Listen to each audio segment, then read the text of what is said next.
Have you ever been handed a life you never chose because someone else made a mistake they refused to face? Claire Whitmore wasn't reckless. She wasn't naive. But one man's grief and another's cowardice rewrote her entire future, sold like a solution to her father's debts. She entered a mansion, not of gold, but of shadows. No chains held her back, but the silence was louder than steel. Her husband, Everett Langston, didn't want a partner. He wanted a punishment. And she was collateral.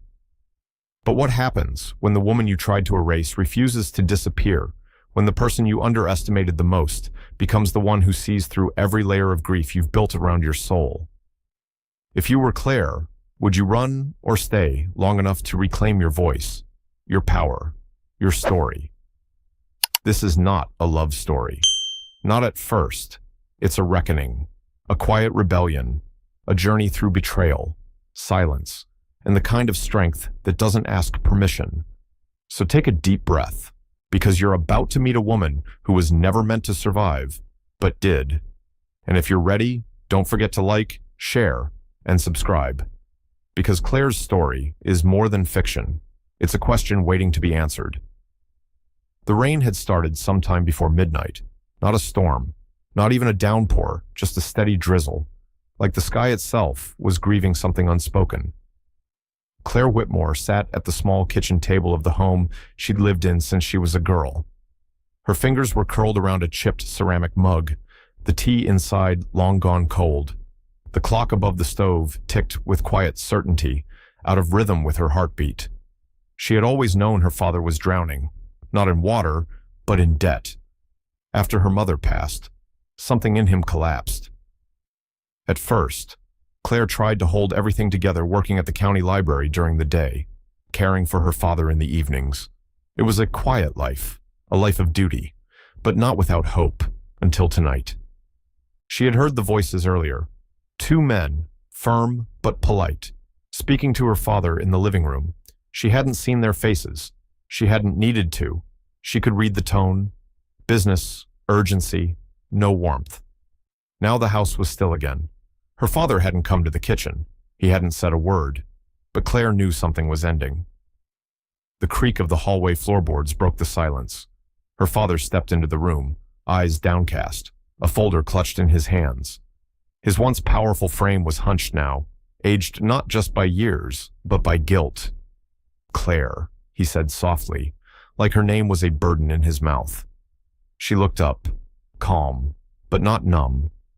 Claire was not the kind of woman who broke easily. "I signed something," he said. She didn't speak, only waited. He cleared his throat. "They're going to help us. Me.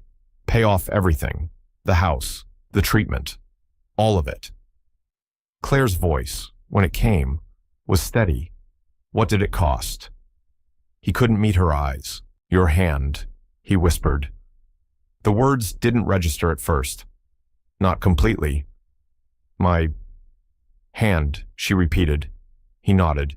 "Marriage. It's official now. Legal. Binding." Claire didn't drop the mug. She didn't cry. She just sat there, letting the words fall around her like cold rain. "You promised me," she said, after a long pause. "After Mom died, you said no one would ever make decisions about my life for me again. I didn't have a choice." He murmured. She stood, slowly. Her breath trembled, but her hands did not. "No," she said. "You had one. You just didn't choose me." There was nothing else to say. The next morning, a car arrived. Black, silent. Windows tinted like secrets. Claire stood in her worn jeans, a plain gray sweater hugging her frame. No luggage. No goodbye. Her father tried to speak as she reached the door. "I did it to save us," he said. She didn't turn back. There is no us anymore. Then she stepped into the car and let the door close behind her with a quiet, final click.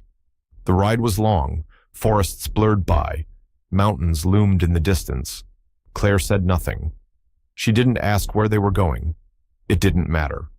In her chest, a storm had begun, and far ahead, in a mansion of stone and silence, Everett Langston waited for a woman he had never met but had bought. Not for love, not for companionship, but for something darker. And he didn't yet know that the woman walking toward him would be the one thing he could never control. The car turned off the main highway sometime after dusk. The road narrowed into a tree-lined path, the tires crunching softly over gravel as mist began to rise between the pines. There were no signs, no lights, no markers, just forest and shadows. Claire's eyes scanned the trees, but her mind was elsewhere. She had not spoken a word since leaving her father's home. Silence, she had found, had a way of protecting things. It let pain settle without spilling.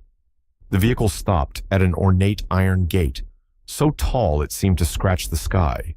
Beyond it, barely visible through the fog, loomed a mansion of gray stone and black glass, its edges sharp and severe like something carved out of grief. The driver stepped out and opened her door with clinical precision. No eye contact, no words. Claire stepped into the cold air. She didn't shiver.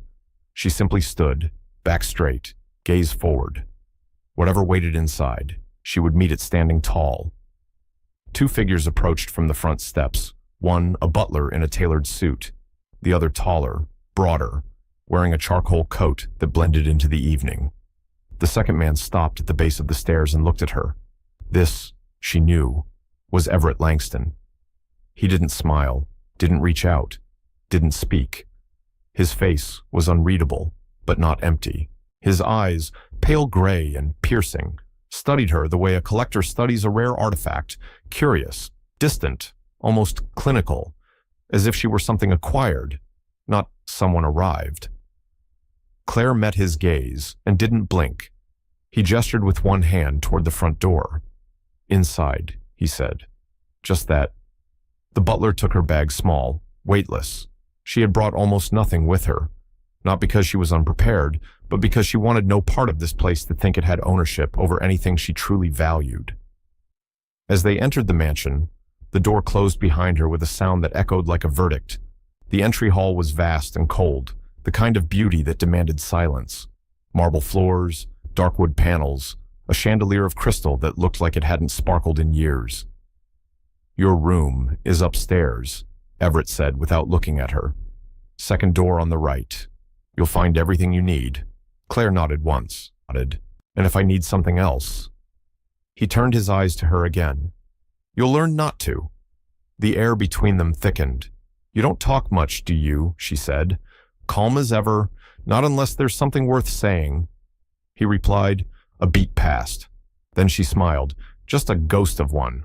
"Well, at least we have that in common." For the first time, something flickered across his expression. Not amusement, not irritation, just pause, as if she'd said something he wasn't expecting to hear. The butler returned, gesturing for her to follow him up the stairs. Claire hesitated a second longer, letting the silence hold. Then she turned her back on Everett Langston and walked up the staircase with quiet grace, like a woman entering not a home, but a battlefield. The room was elegant, immaculate, soulless, cream-colored walls, a heavy wooden bed, untouched linens, a view of a garden walled on all sides, a cage dressed as a sanctuary. Claire stood at the window for a long time, arms crossed. From here, nothing felt real. The past 24 hours, the betrayal, the car, the house seemed like echoes of someone else's life. And yet, there was no mistaking it. She was here. And he, Everett Langston, was not a man seeking a wife. He was seeking a ghost to haunt. What he didn't know, what he couldn't yet see, was that Claire Whitmore was not made to disappear. She was made to endure. And in silence, she whispered to her own reflection in the darkened glass, "You may own the contract, but not the story." Morning came slowly to the Langston estate. The sun filtered through a haze of mist, casting long gray shadows across the stone courtyard. Birds sang somewhere beyond the tall hedges, but their song felt distant, like a memory trying to reach through glass. Claire woke without an alarm. Her body, used to early hours, followed its rhythm even in unfamiliar places. She sat up in the bed that wasn't hers, in a room that didn't welcome her. The sheets were heavy, crisp, expensive, and cold. She dressed simply soft jeans, a white cotton blouse, and tied her hair back. Her reflection in the tall mirror was pale but composed. Not broken, not bitter, just watching. The door creaked when she opened it.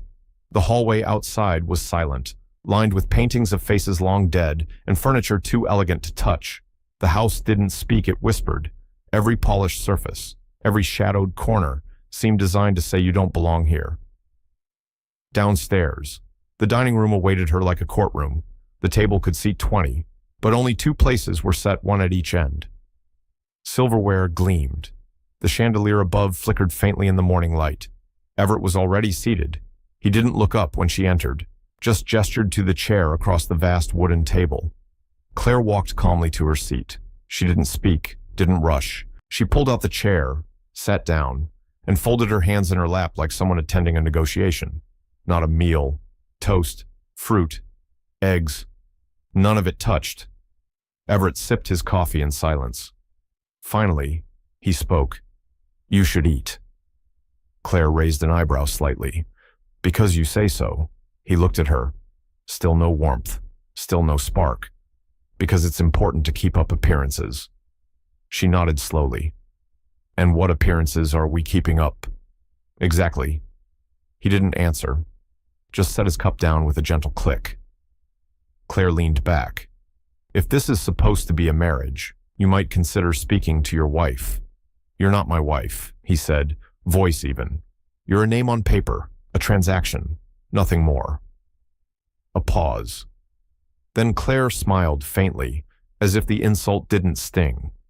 "And yet here I sit, in your house, drinking your silence like it's morning tea." For the first time, Everett's expression shifted not with emotion, but with caution. She had said something he hadn't expected. Again.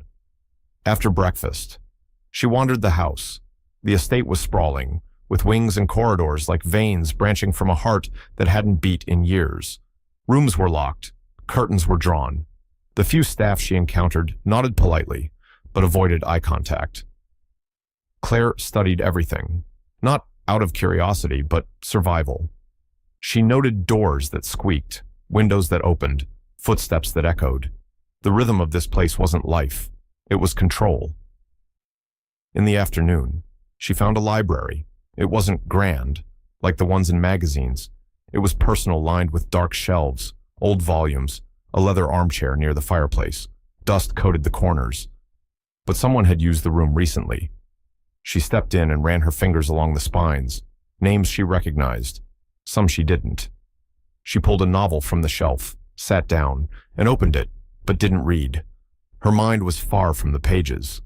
She thought about the word wife, how strange it sounded in this context. Not sacred, not tender, just cold and sharp like the edge of a blade.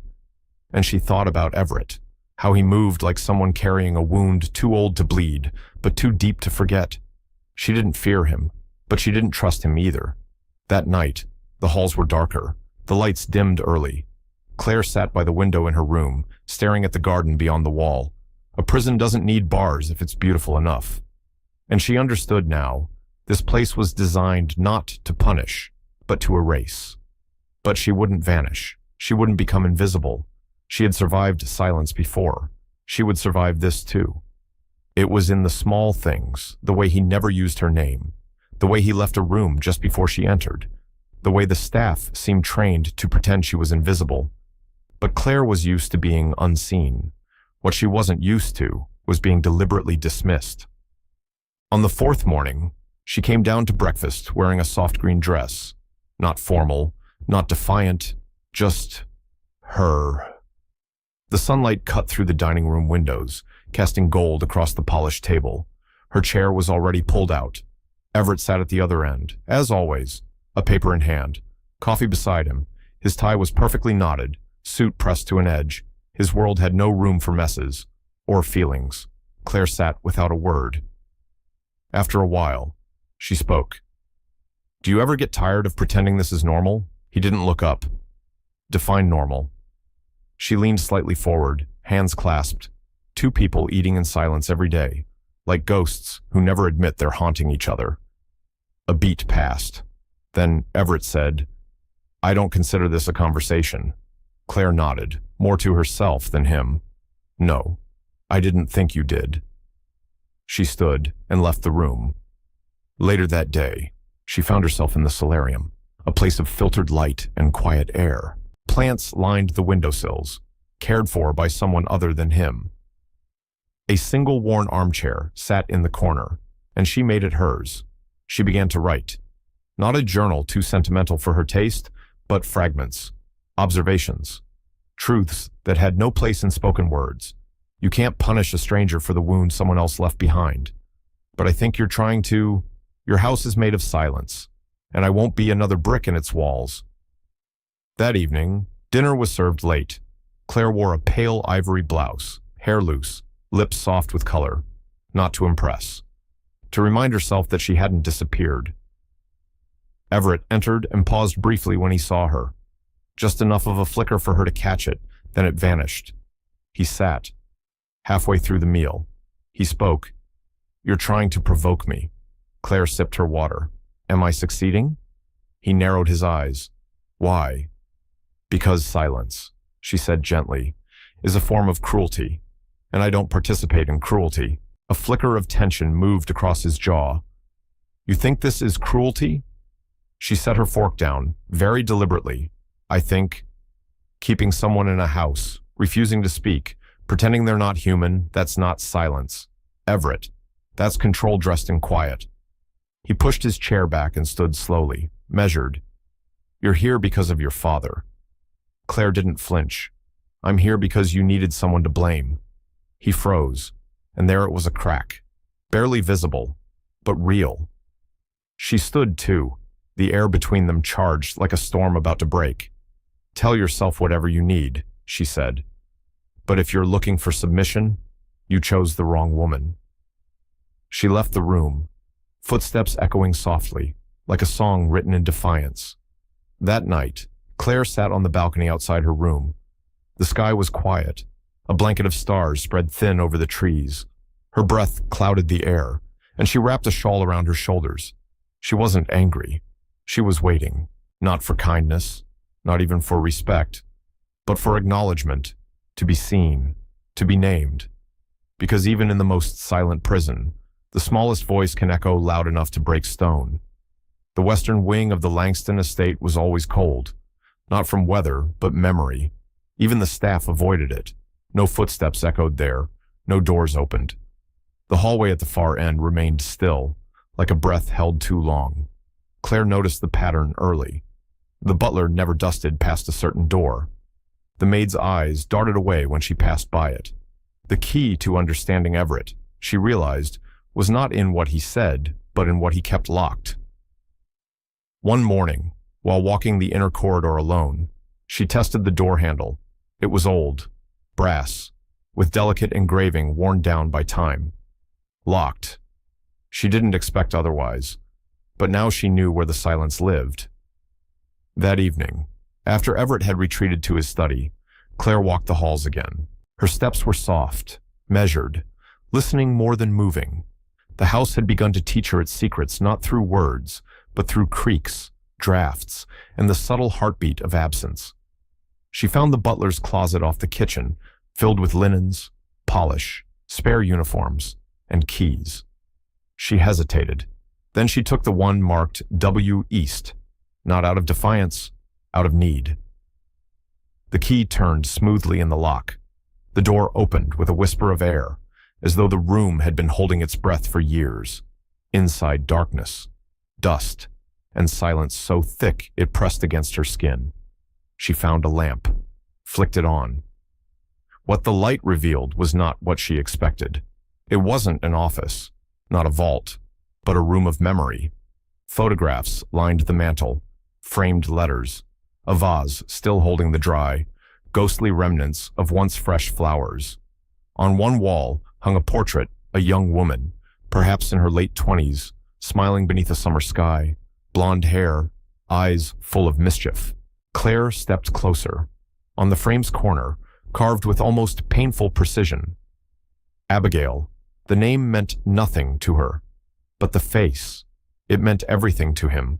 There was something sacred about the way the room had been preserved. No dust on the picture frames, the bed neatly made, as if someone came in here often, but never stayed long.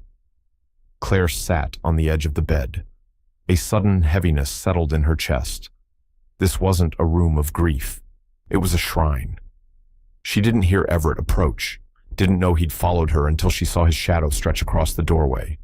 He didn't raise his voice. He didn't demand to know why she was there. He just stood, fists clenched at his sides, the muscles in his jaw locked tight. Claire stood slowly. "I didn't break anything," she said quietly. "I just opened a door you already left ajar." He looked at her, then not like the woman he'd forced into his house, but like someone standing on the edge of a cliff, holding the truth he'd buried beneath a lifetime of silence. "You shouldn't be here," he said. But the words didn't have bite. They were hollow, hurt. Claire nodded. Neither should she. "But you keep her here anyway." The silence between them trembled, and then, without another word, Everett turned and walked away. That night, Claire lay awake. She didn't think about escape. She didn't think about blame. She thought about the portrait, the softness in the eyes, the care in the room, the weight Everett carried that shaped every wall in this house. And for the first time, she didn't see a tyrant. She saw a man carrying a wound so deep, he built a kingdom to contain it. But what he didn't realize was, wounds that are never touched, never heal. And she had just touched his. The rain returned the next morning, though not in torrents, but soft and steady, like the house itself was grieving again. Claire stood in the library, the one place that allowed her to breathe. She'd begun spending more time there, claiming a corner near the tall window, a chair, a small table, and silence that didn't demand obedience. But her thoughts weren't in the books. They were down the hall, in the locked room, in the name carved into that frame. Abigail. She needed answers, not to accuse, but to understand. Behind one of the lower shelves, she found a stack of leather-bound albums, old, worn. One of them didn't have a title, just a faint scratch where gold lettering had once been. She opened it slowly. Photographs. Dozens of them. Abigail's face appeared again and again, captured in moments too joyful to be staged. Summer dresses, windswept hair, picnics by the lake, and always beside her Everett. Younger, softer. Not the man who sat stone-faced across from Claire at breakfast. A man who once laughed without armor. In one photo, he was holding Abigail's hand as she stood on the hood of an old truck, smiling like she had the whole world ahead of her. Claire turned the pages slowly, until she reached the final one, tucked behind the back cover, yellowed and folded, a newspaper clipping. Fatal collision. Claims life of diplomat's daughter. Claire's breath caught. The article was brief, almost clinical in its description. A car accident at an intersection. The vehicle struck by a driver under the influence. Victim Abigail Miller, age 26, declared dead at the scene. The driver, Eugene Whitmore. Claire's heart dropped into silence. Her hands trembled as she held the paper. It wasn't just that Abigail had died. It was that her father had been the one to kill her. She sat there for a long time, unable to move. The house around her felt different now, less distant, more loaded. The walls weren't just cold. They were built out of mourning. That evening, she found Everett outside, standing beneath the overhang of the back veranda, watching the rain. She didn't announce herself, just stood nearby. He didn't turn. "Finally," she said. "I know." His shoulders tensed. "You went through her things. I found what you've been carrying," she said softly, "and I think it's been carrying you too." Everett turned to face her. His face was unreadable, but his eyes were full of something raw. "She was my beginning," he said, voice low, "and my undoing." Claire stepped closer, not out of sympathy but clarity. "My father," she whispered. "Never spoke of it." "I didn't know. You didn't need to," he said. "Your name was enough." He looked away again, jaw tight. "I didn't marry you for love," he added. "I married you because I wanted your father to feel what I felt." Claire's voice didn't rise. She didn't shout. or cry. She simply said, "So you caged a daughter to avenge the death of another." The rain grew heavier. Everett didn't respond. Claire walked forward until she stood beside him, inches away, both of them soaked in the silence of a truth too heavy for one person to carry alone. She didn't reach for his hand, but her voice was steady. "You buried her in this house, and then you buried yourself." He looked at her, truly looked perhaps for the first time, and what he saw wasn't guilt. It was strength, not forgiveness, but understanding. That night, Claire returned to her room. She placed the article in the drawer and sat by the window, watching the storm move over the estate. She no longer felt like a stranger here. She felt like someone who had been thrown into a war she didn't start, but would finish, not with weapons, but with truth. The storm had lingered through the night, swelling into something more than weather. Thunder rolled in the distance, but the true storm was inside the walls of the Langston estate, between two people standing on opposite ends of a wound that had never healed. Claire had spent the day walking the outer edges of the garden, tracing its walls like the inside of a maze. Her boots pressed softly into damp earth.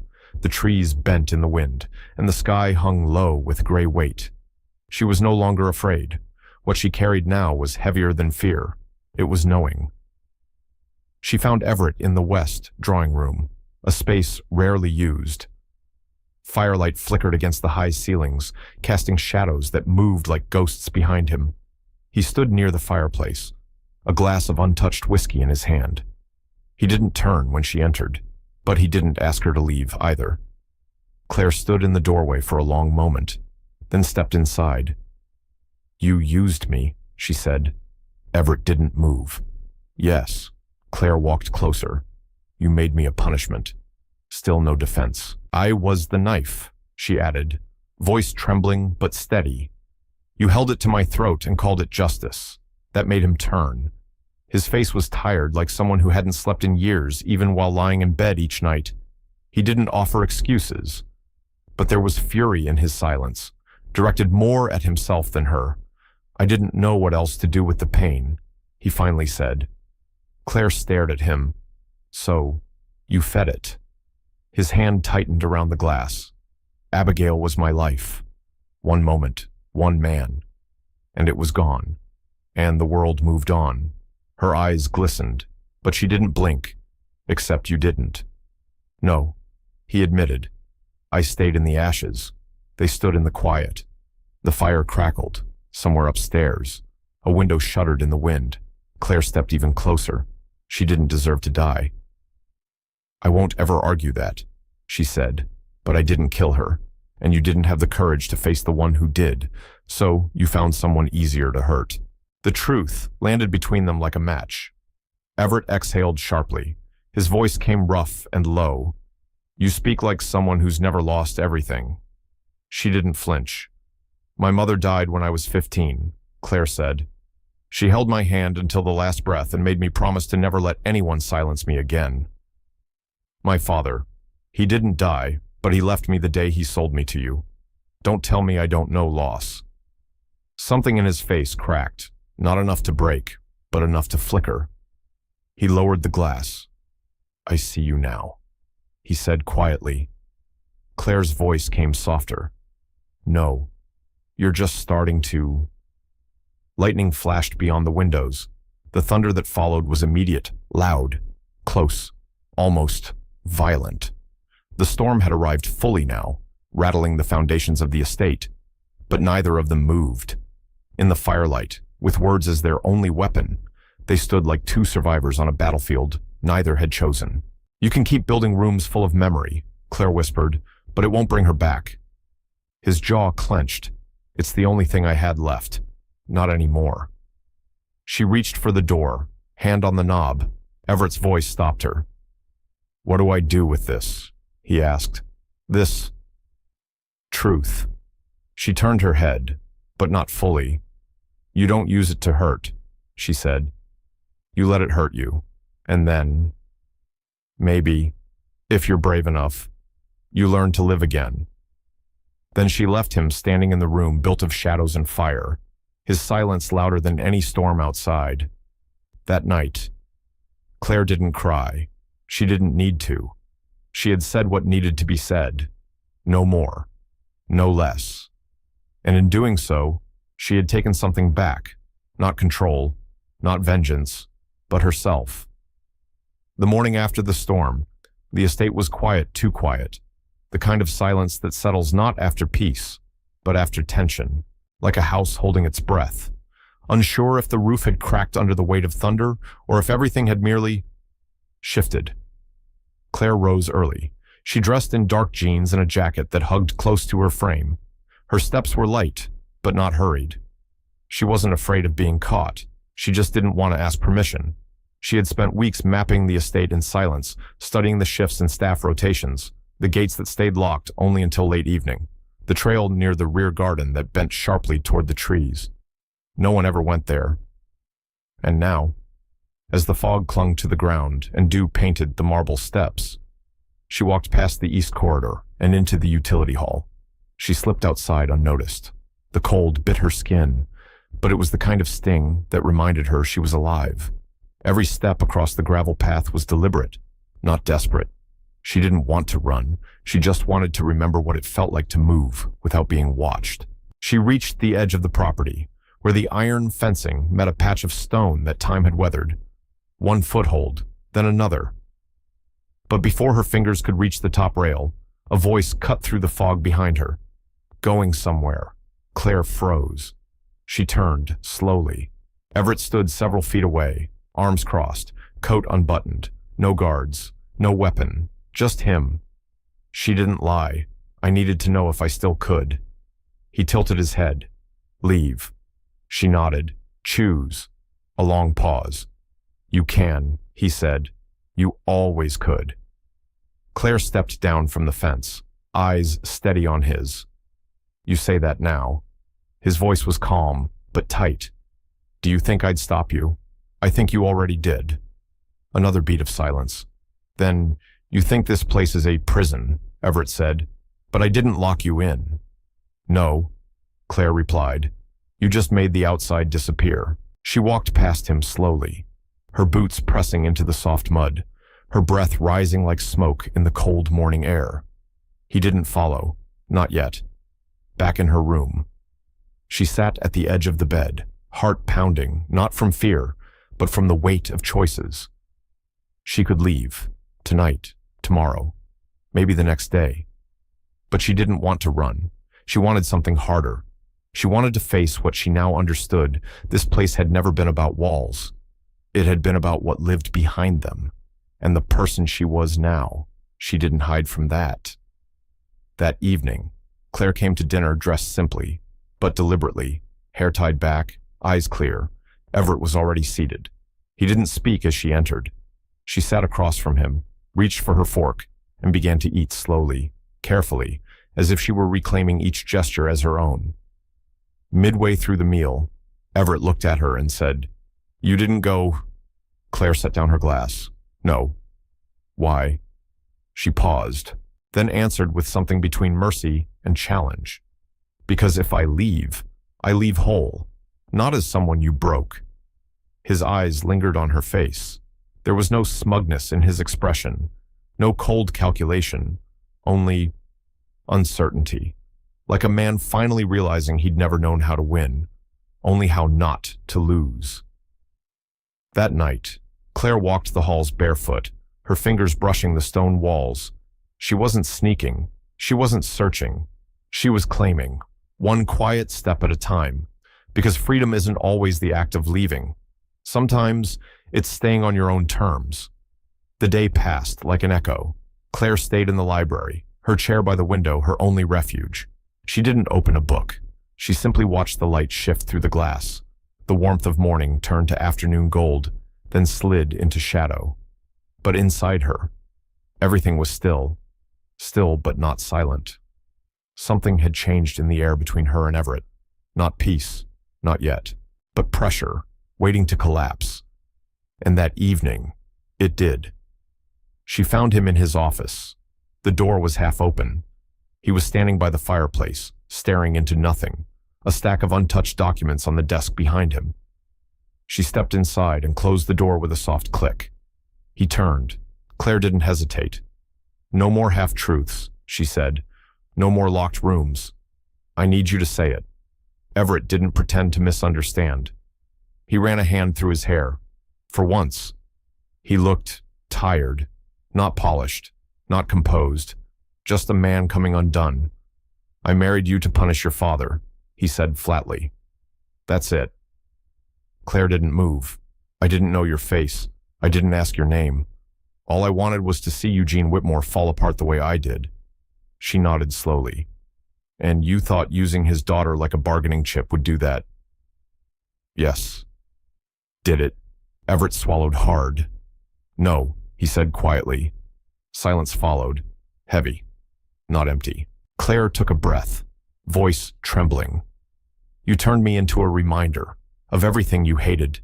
You looked at me and saw the car that hit her." His eyes closed for a long moment. "I know," he said, "and I was wrong." Claire stepped closer. "No, Everett, you weren't just wrong. You were cruel." She paused, her voice steadied, but her fingers curled slightly at her sides. "I lost my life the moment I stepped into that car. But unlike you, I didn't build a fortress out of my pain. I lived inside it, every day. I made it to morning. You made it into stone." Everett looked up, and this time, his eyes didn't harden. They broke. "I thought if I could make someone else feel what I felt, I wouldn't be alone in it." "You were never alone," Claire whispered. "You just refused to be seen." He sat down then, shoulders sinking, as if the truth had finally weighed too much to carry. "I see you now," he said. Claire shook her head gently. "No, Everett, not yet. You see the damage, but not the woman who survived it." Her voice softened. "You see me as the end of your past. But I'm not. I'm the beginning of your choice." They didn't speak for a long while. The fire hissed quietly behind them. Claire stood near the desk, watching him, this man who once orchestrated her captivity, now laid bare by the truth he couldn't carry alone. "I don't need an apology," she said. "I need a reason to believe this wasn't the end of me." Everett looked at her, and what flickered there wasn't pride, wasn't pain. It was something simpler. Need. "I can't change how this started," he said, voice low, "but I want to change what it becomes." Claire nodded once, then turned and walked toward the door. At the threshold, she stopped, her hand on the frame. She said, "If you want something real, Everett, you'll have to earn every word, every inch, every breath." He didn't respond, but when the door closed behind her, he didn't return to the fireplace. He just sat there, still, unarmed. And finally, beginning. The Langston estate changed slowly, not in the way seasons do, or how light shifts across a room. It changed in the way grief loosens its grip, not all at once, but moment by moment, until one day, something no longer hurts the way it used to. It started with the curtains. One morning, Claire woke to find the heavy, dark velvet drapes in the dining room replaced with pale linen. The sunlight poured in like it had been waiting for permission. She said nothing, but she noticed. The next day, the housekeeper brought fresh flowers into the library, white camellias.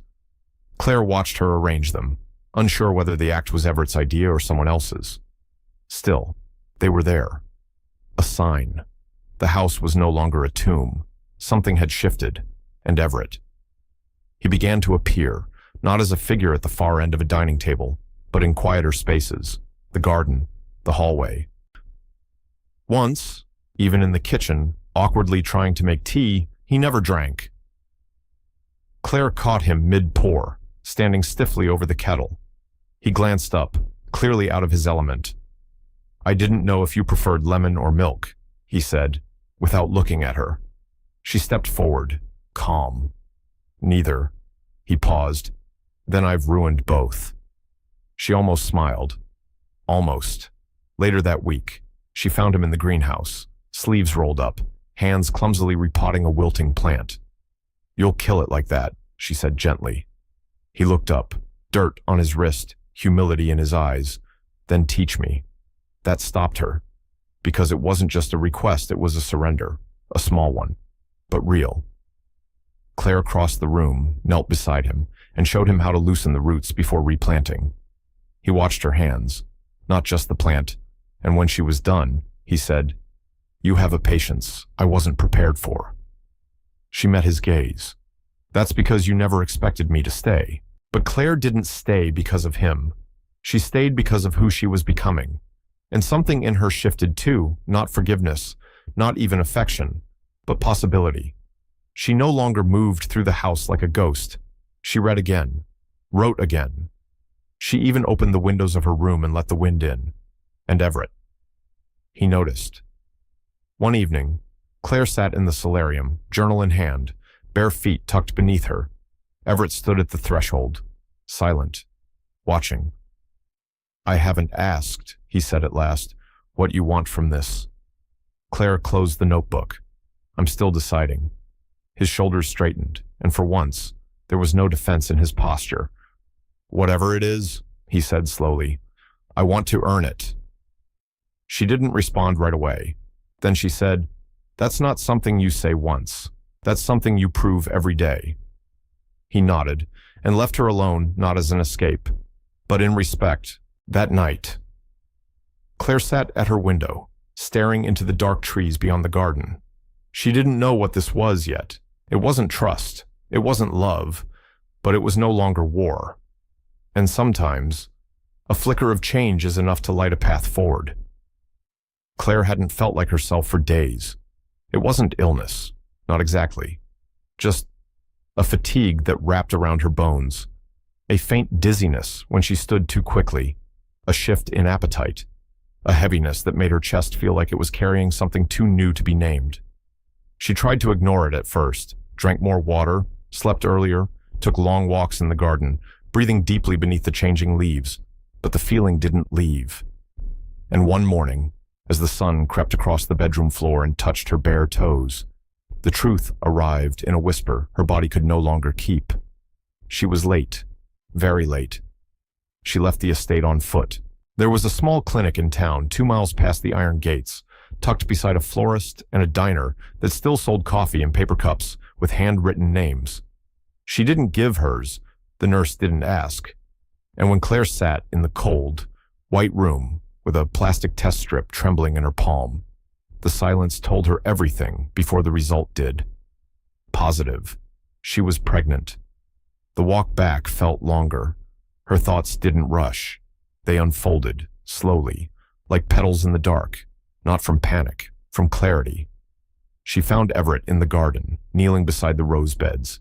His sleeves were rolled, hands dirty again, face streaked with sun. He looked up when he saw her stood, wiped his palms on a towel. "You walked," he said, surprised. Claire nodded. Then, simply, "I need to tell you something." Everett froze. In her voice, there was no trembling, no demand, just truth. "I'm pregnant." Silence. Not stunned. Hollow. His eyes searched hers, not for accusation, not for confirmation, just understanding. "Are you sure?" he asked. "Yes." She watched his breath catch. His mouth opened slightly, but nothing came. She waited. "Then I didn't plan this," he said. Claire's voice was quiet. "Neither did I." He took a step forward. "Are you okay?" And there it was, a question she hadn't expected. Not, "What are we going to do?" Not, "How could this happen?" But, "Are you okay?" That was the first moment she let herself exhale. "I don't know," she said honestly. They sat on the edge of the stone bench by the rose garden, side by side, not touching. "I don't know what kind of father I would be," Everett murmured. Claire turned to him. "Neither do I." He let out a low, pained laugh. "I can barely keep a plant alive." She managed a soft smile. "Then I guess we both have something to learn." That night, Claire stood in front of the mirror in her room. She placed a hand over her stomach, flat, silent, and still too early for anyone else to know. But she knew. And suddenly, She wasn't just one life, she was two, and that changed everything. Not because it fixed the past, but because it gave her a reason to shape the future. Autumn deepened. The trees outside the Langston estate caught fire in silence, crimson, gold, and amber cascading down like pieces of something finally letting go. Claire watched the leaves fall each morning, hand resting lightly against her stomach, now just beginning to change. Her body had begun to whisper what her mind had long understood. Life was no longer something that happened to her. It was something she chose daily, deliberately. Everett had changed. Not overnight, not loudly, but in ways that mattered. He didn't speak of redemption. He didn't apologize again and again. He didn't promise miracles. Instead, he did the dishes. He watered the plants without being reminded. He learned how Claire liked her tea, no lemon, no milk. He read the books she left out on the table. And once, quietly, she found him sitting on the floor of Abigail's old room, holding a photo, whispering a goodbye. That was the day he let her go. Not Claire, but Abigail. And in doing so, for the first time, he let himself come back. They didn't rush into love. There were no grand declarations, no sudden embraces. But there were moments. Claire humming while organizing books in the library. Everett fixing the broken hinge on her dresser without being asked. The two of them sitting by the fireplace, not talking, not needing to. And sometimes, silence could say, "I see you now." When winter came, Claire stood on the porch of the estate, wrapped in a soft gray coat, snowflakes melting on her gloves. Everett joined her without a word. She spoke first. "I still don't forgive you." "I know," he said. "I don't know if I ever will." He nodded. "That's not mine to ask." She turned to him. "But I believe you mean what you're doing now." Everett met her eyes.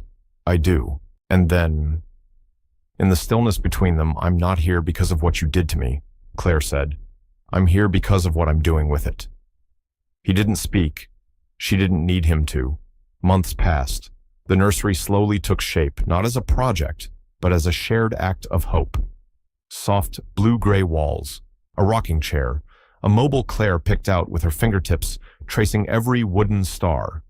She began to write again, not in fragments, but stories, of women who broke and bled and rebuilt. Stories of men who failed but stayed long enough to grow. Stories that didn't end with perfect, but with peace. The night their son was born was quiet. No drama, no emergency. Just hours of labor beneath warm lights. Claire's fingers clutching Everett's hand as he whispered words not of control, but of presence. They named him Elliot, after no one, because this was a new beginning. In the months that followed, Claire would still rise early. She'd watch the trees outside the nursery window, the world soft and blue before sunrise. Elliot's breath would rise and fall gently against her chest, and she'd whisper, "You weren't born from love. You were born from truth. And that's why you'll never be a weapon, or a debt, or a wound. You are a beginning." She and Everett never went back to what people called normal, but they built something better, something flawed, honest, quiet. A life made not of forgetting, but of choosing, over and over again. Because redemption never arrives wrapped in ribbons. It comes with dirt under your nails, tears in your eyes, and the will to stay even when you've been told you shouldn't. And for Claire Whitmore, that was enough. Sometimes, the greatest love stories don't begin with love. They begin with pain, with silence, with the impossible task of learning how to see another person beyond a name, a past, or a wound. Claire's journey wasn't just about surviving injustice. It was about reclaiming the power to choose who she would become, even when the world tried to write her story for her. And Everett. He was proof that even those who've lost their way can find the courage to change. But beneath every act of redemption, this story reminds us of something deeper, that no one should be used as a symbol, that love is not a transaction, and that behind every quiet woman's gaze may be a voice the world once refused to hear. Let this story be a soft rebellion against invisible cruelty, against emotional captivity, and against every form of silent discrimination that still lingers in the spaces we refuse to see. And if it moved you, even just a little, share it. Talk about it. Let it ripple. Don't forget to like, share, and subscribe to Shining Stories. Because the stories we feel the deepest are the ones we're meant to pass on. We'll see you in the next one.